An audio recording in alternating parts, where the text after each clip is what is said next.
Next, problem number 3. A conductor carries a current of 0.2 ampere. So current is given as 0.2 ampere.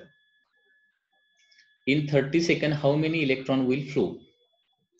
Time दिलाय 30 second. तर 30 second मध्ये किती electron flow होणार असं विचारलंय. आता नंबर ऑफ इलेक्ट्रॉन काढण्यासाठी मी काय सांगितलंय तुम्हाला अगोदर चार्ज काढायचा. सो चार्जचा फॉर्म्युला काय येणार आहे, Q is equal to I into T. So current किती आहे 0.2 आणि टाइम आहे 30. सो 0.2 इंटू 13 म्हणजे 15 कुलम येणार आहे चार्ज. आता चार्ज 15 कुलम आला तर नंबर ऑफ इलेक्ट्रॉन फ्लोईंग कसं काढायचं. नंबर ऑफ इलेक्ट्रॉन एवढ्या चार्ज मध्ये किती असणार आहेत. तर नंबर ऑफ इलेक्ट्रॉन आपण कसं काढतो 15 divided by Q divided by charge on each electron. So 15 divided by 1.6 into 10 raise to minus 19. Okay. आता 15 डिवाइडेड बाय 1.6 हे कॅल्क्युलेशन तुम्हाला करावं लागणार. इंटू 10 रेज टू 19 येणार हे. So 15 divided by 1.6 into 10 raise to 19 एवढे इलेक्ट्रॉन जे आहे ते प्रोड्यूस होणार आहे. ओके. तर याचा आन्सर 3.75 इंटू 10 रेज टू किती येणार, किती येते 37.5 येते का नाही 3. एक unit.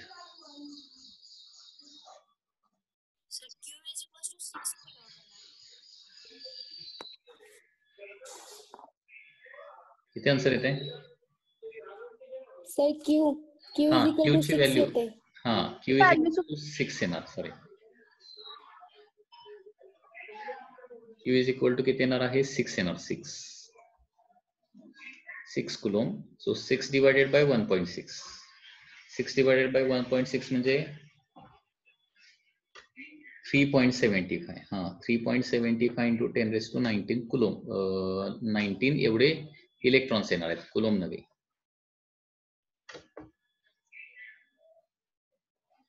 Okay, then problem number 4. In a closed circuit, the current at the instant of time t is given as. Current एका particular instance चा दिलाय आणि तो दिलाय 4 minus 0.08 t. 4 minus 0.08 t दिलाय. The number of electron flowing in 50 seconds. म्हणजे number of electron काढायचे आहेत किती सेकंद मध्ये 50 सेकंद मध्ये. आता पुन्हा एकदा तेच कन्सेप्ट आहे. नंबर ऑफ इलेक्ट्रॉन काढण्यासाठी अगोदर चार्ज काढावा लागेल आणि करंट वरून चार्ज कसा काढायचा असतो Q is equal to integration of I dt. म्हणजे कॉन्स्टंट करंट असेल तर directly Q is equal to IT वापरायचं आणि करंट व्हेरिएबल असेल, व्हेरिएबल म्हणजे काय टाइम वर डिपेंड असेल तर इंटिग्रेशन ऑफ I dt वापरावं लागेल. हे लक्षात घ्या. So integration of 4 minus 0.08 t dt. Okay. So Q येणार आहे 4 चं इंटिग्रेशन 4t होणार minus 0.08 is a constant. t चं इंटिग्रेशन येणार आहे t square by 2.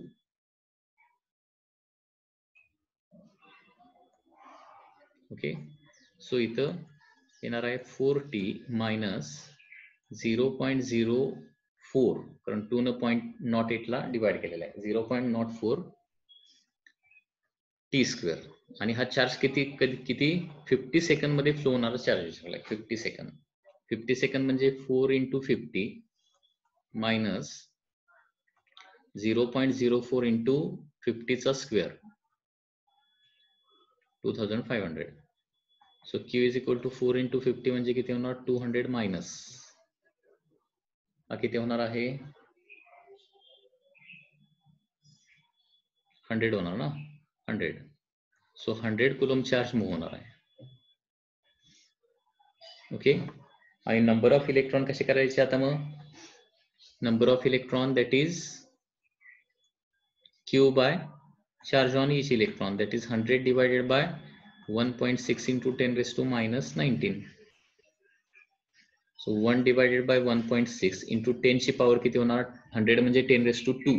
10 raise to 2 divided by 10 raise to 2 into 10 raise to 19 म्हणजे 10 रेज टू 21 होणार आणि 1 डिवाइडेड बाय 1.6 म्हणजे 0.625 येते into 10 raise to 21.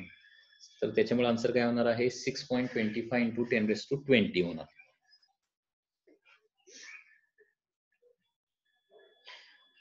Next problem number 5.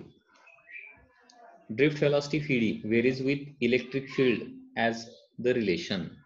फीडी आणि ई मधलं रिलेशन विचारलंय. आता ड्रिफ्ट वेलॉसिटीचा फॉर्म्युला तुम्हाला पाठ पाहिजे. ड्रिफ्ट वेलॉसिटी म्हणजे काय असतं, ऍक्सलरेशन इंटू रिलॅक्सेशन टाइम. लक्षात येतो का formula, acceleration into relaxation time. आणि ऍक्सलरेशन असतं E divided by M into tau. म्हणजे ड्रिफ्ट वेलॉसिटी आणि इलेक्ट्रिक इंटेन्सिटी याच्यामध्ये रिलेशन कसं आहे, drift velocity is directly proportional to electric intensity. Okay, त्याच्यामुळे आन्सर काय येणार आहे याचं, फर्स्ट आन्सर येणार.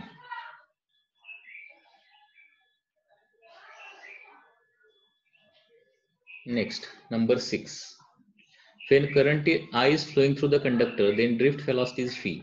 If current 2I is flowing through the same material, same metal, but double area, then drift velocity is.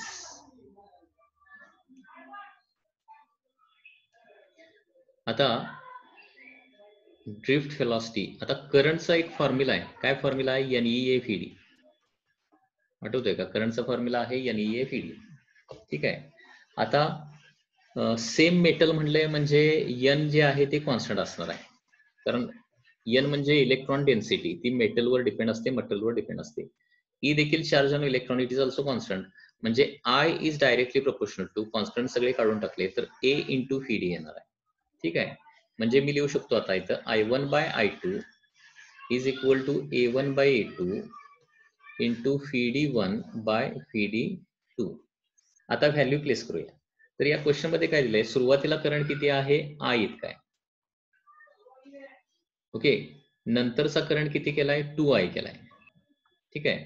त्याच्यानंतर सुरुवातीला एरिया आहे A असं दिलंय क्वेश्चन मध्ये, आणि नंतर डबल एरिया दिलाय म्हणजे 2A. त्याचबरोबर सुरुवातीची ड्रिफ्ट वेलॉसिटी फी आहे, तर नंतरची ड्रिफ्ट वेलॉसिटी किती असेल असा क्वेश्चन विचारलेला आहे.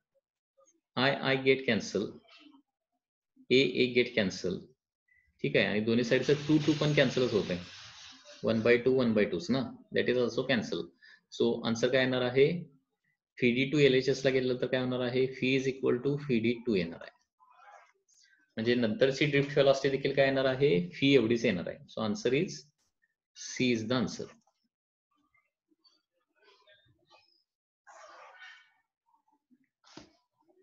त्याच्यानंतर प्रॉब्लेम नंबर 7.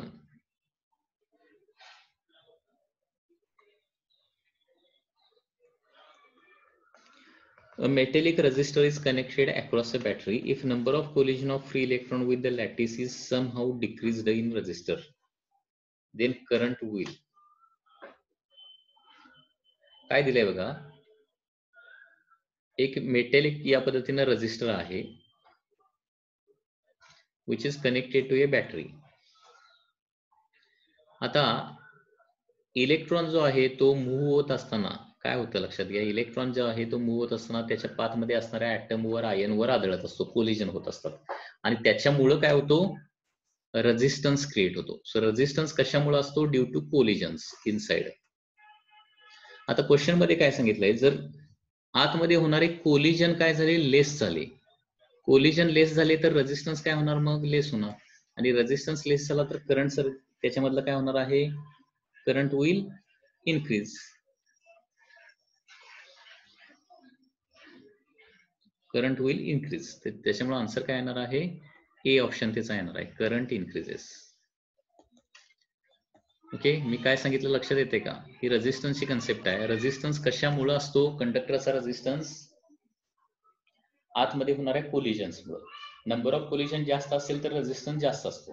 क्वेश्चन मध्ये काय सांगितलंय, काही मेथडनं नंबर ऑफ कोलिजन कमी केले तर करंट काय होईल, कोलिजन कमी होणार म्हणजे रेझिस्टन्स कमी होणार, आणि जेव्हा रेझिस्टन्स कमी होतो त्यावेळी काय होतो, करंट वाढतो, current increases. Next number 8. When the current flows through conductor, then order of drift velocity of electron is. आता ड्रिफ्ट वेलॉसिटी साधारणपणे किती असते, तर मी तुम्हाला सांगितलं होतं 10⁻³ मीटर पर सेकंडच्या आसपास असते. आता 10⁻³ मीटर पर सेकंड तर आन्सर याच्यामध्ये नाहीये, लक्षात घ्या. पण त्याच्या जवळपास आन्सर कुठला आहे आता? 10⁻² आहे. ओके, सो करेक्ट आन्सर येणार आहे 10⁻² metre per second. Okay, 10⁻² metre per second is the answer. 10⁻³ किंवा 10⁻², sorry 10⁻³ metre per second. So centimetre per second मध्ये केलं तर काय होणार? एक मिनिट, कारण युनिट सगळे सेंटीमीटर पर सेकंड मध्ये दिलेले आहेत इथं.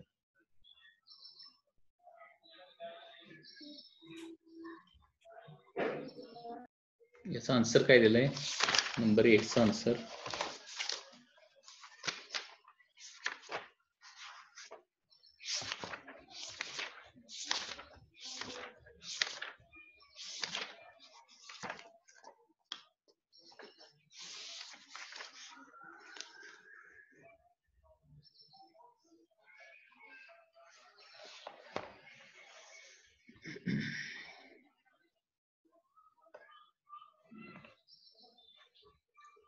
ड्रिफ्ट वेलोसिटी जी आहे ती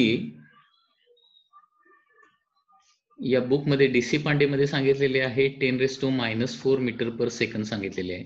आणि 10⁻⁻⁴ मीटर म्हणजे काय असतं? 10⁻² सेंटीमीटर असतं पर सेकंड. अँड देअरफॉर येणार आहे 10⁻² सेंटीमीटर पर सेकंड.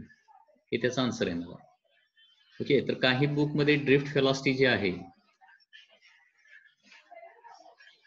ती 10⁻³ दिले, 10⁻⁴ दिले काही बुक मध्ये. तर ते मी तुम्हाला एक्झॅक्टली सांगतो 10⁻³ अजून करायची का 10⁻⁴ अजून करायची. ठीक आहे, हे नंतर सांगतो. डीसी पांडे प्रमाणे गेलं तर काय होणार आहे? Drift velocity is given as 10⁻⁴ metre per second. आणि मीटर म्हणजे काय असतं? 10⁻² सेंटीमीटर असतं. आणि त्याच्यामुळे काय होणार आहे? 10⁻⁴ इंटू 10⁻² म्हणजे 10⁻² सेंटीमीटर पर सेकंड मध्ये आन्सर येणार आहे.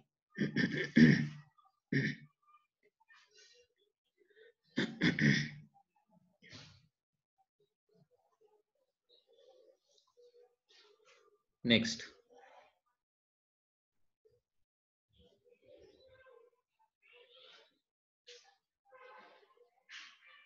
drift velocity does not depend on.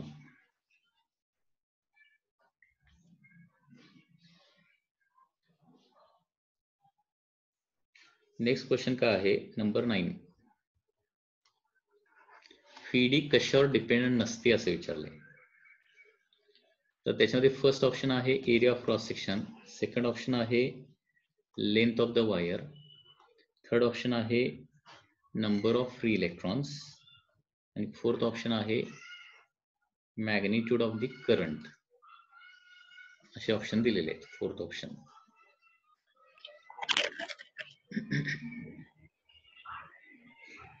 आता ड्रिफ्ट वेलोसिटीचा फॉर्म्युला आपण बघितला, acceleration into relaxation time. Acceleration म्हणजे E into E divided by M into tau.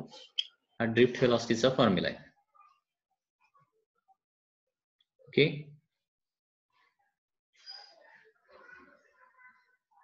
E into E tau bye divided by M हा drift वेलोसिटीचा formula आहे.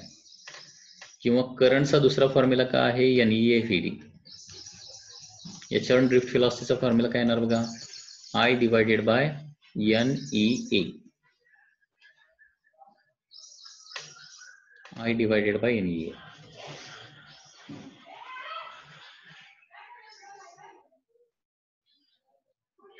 Drift velocity is equal to I divided by NEA. ठीक आहे, या फॉर्म्युल्यानुसार जर आपण गेलो, ओके, तर याच्यामध्ये कुठेही लेंथ येत नाहीये. या फॉर्म्युल्यामध्ये ड्रिफ्ट वेलोसिटीचा जो फॉर्म्युला आहे याच्यामध्ये कुठेही लेंथ येत नाही. Okay, so therefore drift velocity is independent of the length येणार. Okay, next is number 10. The number density of free electron in copper conductor is 8.5 into 10⁻28. Number density म्हणजे n ची value दिली. किती दिले? 8.5 into 10 raised to 28 per meter cube. How long does the electron take to drift from one end of the wire? 3 meter long. Length दिली 3 metre. जे conductor आहे 3 मीटरचा, तर एका इलेक्ट्रॉनला या एंड पासून या एंड पर्यंत जाण्यासाठी किती वेळ लागेल असं विचारलं आणि याची लेंथ किती दिली? 3 मीटर लेंथ दिली. The area of cross section दिलाय 2 into 10 raised to minus 6 meter square, and it carries current of 3 ampere. ठीक आहे. आता इथून इथपर्यंत जाण्यासाठी लागणारा वेळ म्हणजे काय? डिस्टन्स माहिती आहे आपल्याला, स्पीड माहिती पाहिजे, म्हणजे ड्रिफ्ट व्हेलॉसिटी माहिती पाहिजे. ड्रिफ्ट व्हेलॉसिटी माहित असेल तर इथून इथपर्यंत जाण्यासाठी लागणारा वेळ काढू शकतो. आता ड्रिफ्ट व्हेलॉसिटीचा फॉर्म्युला काय इथंच आहे, I divided by NEA. Drift व्हेलॉसिटीचा formula I divided by NEA. I किती आहे? 3. N किती आहे? 8.5 into 10 raised to 28. E किती आहे बघा? Charge on electron 1.6 into 10 raised to minus 19. आणि एरिया ऑफ क्रॉस सेक्शन किती आहे? 2 into 10 raised to minus 6. So this is drift velocity. म्हणजे 3 divided by 8.5 into 1.6 into 2 into 10 ची पॉवर किती येणार आहे? 19 आणि minus 19 minus 6 म्हणजे minus 25. minus 25 आणि plus 28 म्हणजे 10 raised to 3 येणार आहे. 10 raised to 3 वर गेल्यानंतर 10 raised to minus 3 होणार आहे. ओके.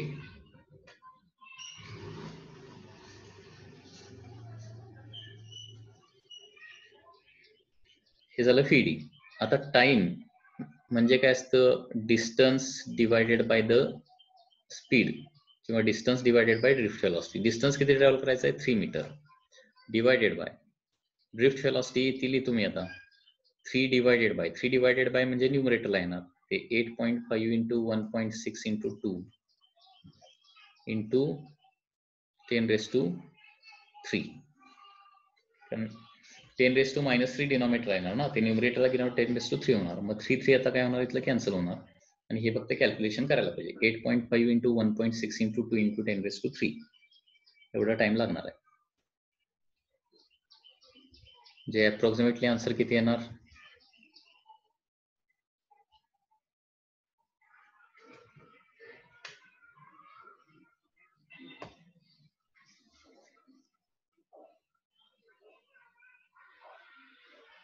8.5 into 1.6 into 2 27.2 येत आहे into 10 raised to 3. So answer येणार आहे 2.73 into 10 raised to 4. So answer is a. हे त्याचा आन्सर येणार.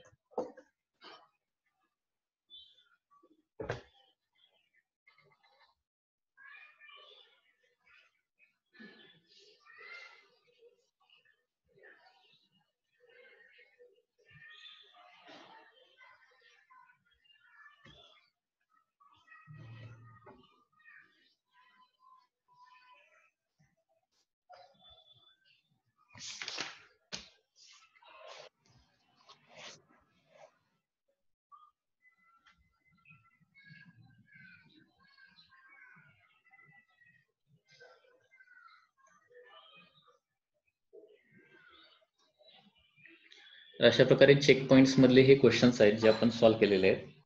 आता नेक्स्ट पार्ट आपल्याला स्टडी करायचा आहे.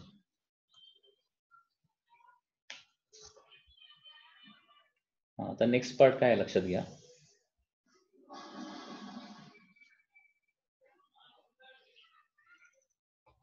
आतापर्यंत आपण स्टडी केलेले सगळे फॉर्म्युले बघा.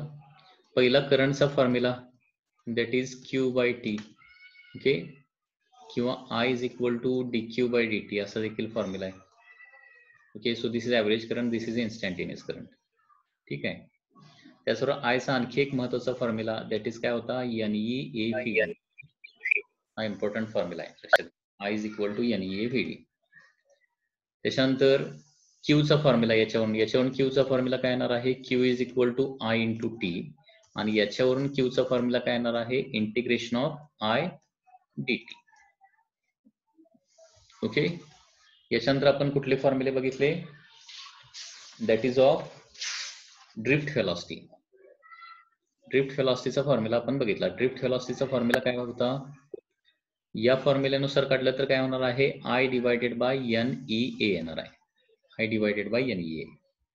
किंवा acceleration velocity is equal to acceleration into time, याच्यावरून काय येणार आहे, EE by M into relaxation time. Okay, कारण ऍक्सलरेशन काय असतं, फोर्स डिवायडेड बाय मास, म्हणजे EE by M into tau.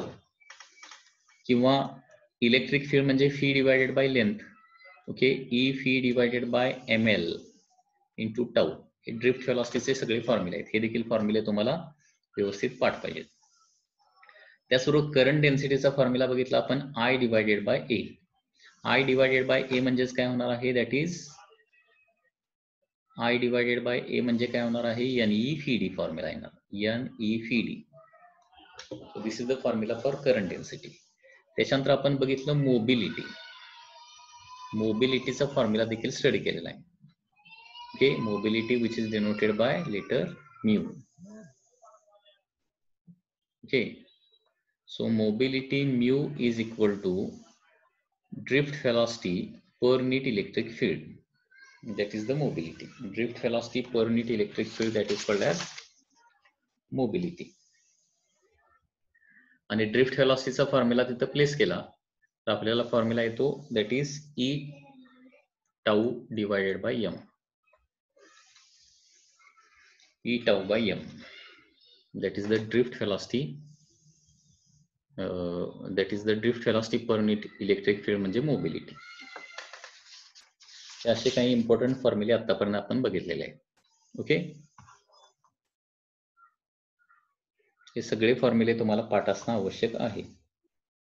याच्यानंतर आपण स्टडी करणार आहे, दॅट इज ओहम्स लॉ, जो तुम्हाला चांगल्या प्रकारे माहिती आहे, 10th स्टँडर्ड मध्ये तुम्ही स्टडी केलेला आहे, ओहम्स लॉ. आता ओहम्स लॉ काय आहे, so long as the physical state of the conductor remains same, current flowing through the conductor is directly proportional to PD across the conductor. म्हणजे जोपर्यंत physical state of the conductor constant असते, okay, तोपर्यंत Ohm's law valid होतो. आणि Ohm's law valid होतो म्हणजे काय होतं, current flowing through the conductor is directly proportional to काय असतं, potential difference across the conductor, PD across the conductor. म्हणजे जेवढं व्होल्टेज कंडक्टरला जास्त लावणार तेवढं आपल्याला जास्त करंट मिळणार आहे. कमी PD लावला कमी करंट, जास्त PD लावला जास्त करंट मिळणार आहे. So I is directly proportional to phi, और therefore phi by I is a constant here. आणि या फी बाय I लाच काय म्हणलेलं आहे, रेझिस्टन्स असं म्हणलेलं आहे. ओके, सो ओहम्स लॉचे साइन आपल्याला काय मिळते, रेझिस्टन्सची कन्सेप्ट मिळते. So phi by I is called as resistance of the conductor. Okay, so लक्षात घ्या, फॉर्म्युले काय असणार आहेत, phi R is equal to phi by I, किंवा phi is equal to IR, किंवा I is equal to phi by R. हे Ohm's लॉच्या साइन येणारे फॉर्म्युले आहेत. आता ओहम्स लॉ जो आहे तो आपण काय करू शकतो, प्रूव्ह देखील करू शकतो. कसा प्रूव्ह करू शकतो लक्षात घ्या ओहम्स लॉ, तर या पद्धतीने त्याचं प्रूफ येऊ शकेल. हे बघा, ड्रिफ्ट व्हेलॉसिटीचे दोन फॉर्म्युले आहेत. एक फॉर्म्युला आहे I divided by NEA. I divided by NEA हा पहिला ड्रिफ्ट व्हेलॉसिटीचा फॉर्म्युला आहे. ओके, आणि दुसरा फॉर्म्युला काय आहे, E phi tau divided by ML असा दुसरा फॉर्म्युला आहे. ठीक आहे. आता बघा, so long as the physical state of the conductor remains same, physical state of the conductor constant राहायचं म्हणजे काय, N कॉन्स्टंट राहणार, कारण मटेरियल आपण चेंज करणार नाही. ओके, E हा कॉन्स्टंटच आहे, 1.6 × 10⁻⁹. फिजिकल स्टेट कॉन्स्टंट होणार म्हणजे एरिया ऑफ क्रॉस सेक्शन देखील कॉन्स्टंट होणार, m म्हणजे mass of electron, it is also constant, length is also constant, relaxation time tau is a constant. आता हे सगळे कॉन्स्टंट काढले तर I is directly proportional to फीच येते, लक्षात घ्या. Current is directly proportional to phi म्हणजे काय आहे, पोटेन्शियल डिफरन्स आहे, लक्षात घ्या. Current is directly proportional to PD. हे ओहम्स लॉ आपण ड्रिफ्ट व्हेलॉसिटीवरून प्रूव्ह करू शकतो. सो ड्रिफ्ट व्हेलॉसिटीचे जे दोन फॉर्म्युले आहेत ते इक्वेट केल्यानंतर आपल्याला ओहम्स लॉ मिळतो. I is directly proportional to phi म्हणजे जेवढं व्होल्टेज जास्त तेवढा काय असतो, करंट जास्त. जेवढा पीडी जास्त तेवढा करंट जास्त. पीडी कमी असेल तर करंट कमी येणार आहे. आणि त्याच्यामुळे याचा ग्राफ कसा येणार लक्षात घ्या. Graph is like this.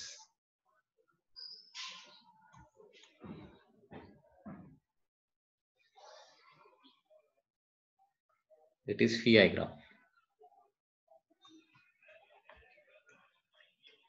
So it is a straight line passing through the origin.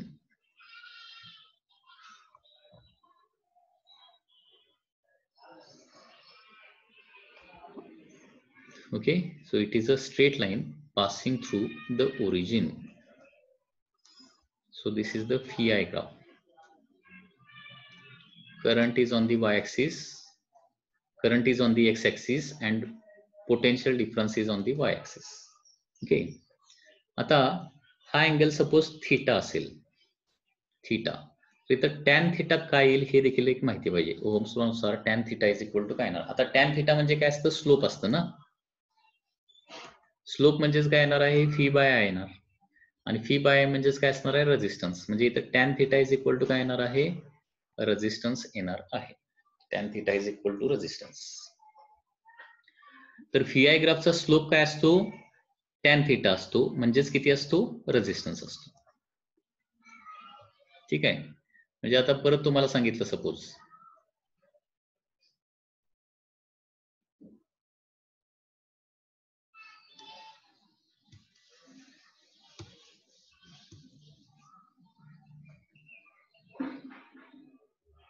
there are two conductors and graphs of two conductors is like this.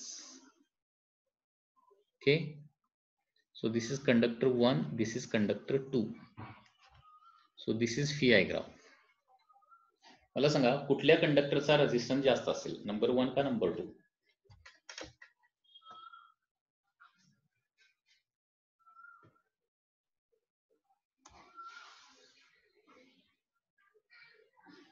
तेव्हा ग्राफचा स्लोप म्हणजे रेझिस्टन्स असतं ना.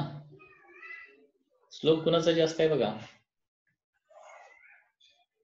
फी आय ग्राफ मध्ये ज्याचा slope जास्त त्याचा resistance जास्त. So एकचा resistance जास्त असणार आहे, दोनचा रेझिस्टन्स कमी असणार आहे. सपोज परत सांगितलं, हा अँगल आहे 45 डिग्री आणि हा अँगल आहे 60 डिग्री. ठीक आहे. तर R1 बाय R2 किती येणार आहे, हा रेशो विचारला आता ग्राफवरून. R1 बाय R2 किती येणार. आता रेझिस्टन्स म्हणजेच टॅन थीटा ना. सो R1 म्हणजे काय येणार आहे, टॅन 60 येणार. आणि R2 म्हणजे किती येणार आहे, टॅन 45. ओके. सो टॅन 60 म्हणजे किती असतं, √3.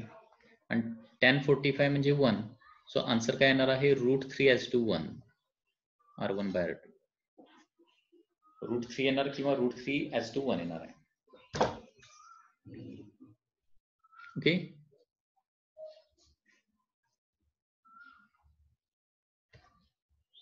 पुन्हा आणखी एक क्वेश्चन. सपोज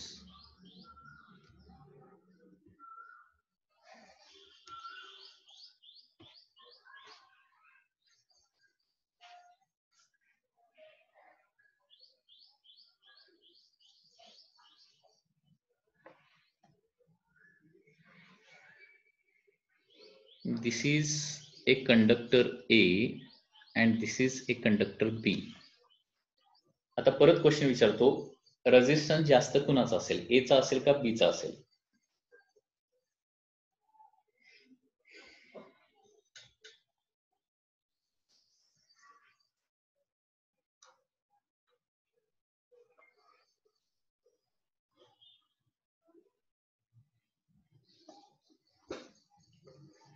लक्षात घ्या, या ग्राफवरून सांगणं चुकीचं आहे की ए चा रेजिस्टन्स जास्त असेल का बी चा जास्त असेल. सपोज हे तुम्हाला असा ग्राफ दिला, आयफी ग्राफ दिला, आता रेजिस्टन्स कुणाचा जास्त असणार, ए चा रेजिस्टन्स जास्त असणार आणि बी चा रेजिस्टन्स काय असणार आहे, कमी असणार आहे. Resistance of A is greater than resistance of B. कारण का हा फीआय ग्राफ नाही, हा आयव्ही ग्राफ आहे, लक्षात घ्या. ठीक आहे, फीआय ग्राफ असेल तर ज्याचा स्लोप जास्त त्याचा रेजिस्टन्स जास्त, आणि आयफी ग्राफ असेल तर ज्याचा स्लोप कमी त्याचा रेजिस्टन्स जास्त, हे लक्षात ठेवायचं आहे. ओके.